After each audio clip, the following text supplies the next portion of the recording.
కుంతీదేవి హరిని కీర్తిస్తూ ఇలా అంది. నిను జింతించుచు పాడుచున్ పొగడుచున్ నీ దివ్య చారిత్రముల్ వినుచున్ జోతురుగాక లోకులితరాన్వేషంబులంజోతురే. ఘన దుర్జన్మ పరంపరాహరణ దక్షంబై మహాయోగి వాగ్వినుతంబైన భవత్పదాబ్జయుగమున్ విశ్వేశ విశ్వంభరా.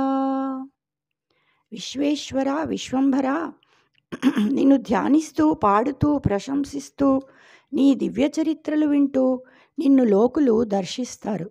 అంతేకాని విశ్వేశ్వర, నిన్ను ఇతర మార్గాల్లో చూడలేరు. నీ పాదపద్మయుగళం దుర్జన్మ పరంపరలను తొలగింప సమర్థమైనది, యోగీంద్రుల చేత కీర్తింపదగింది. జై శ్రీకృష్ణ.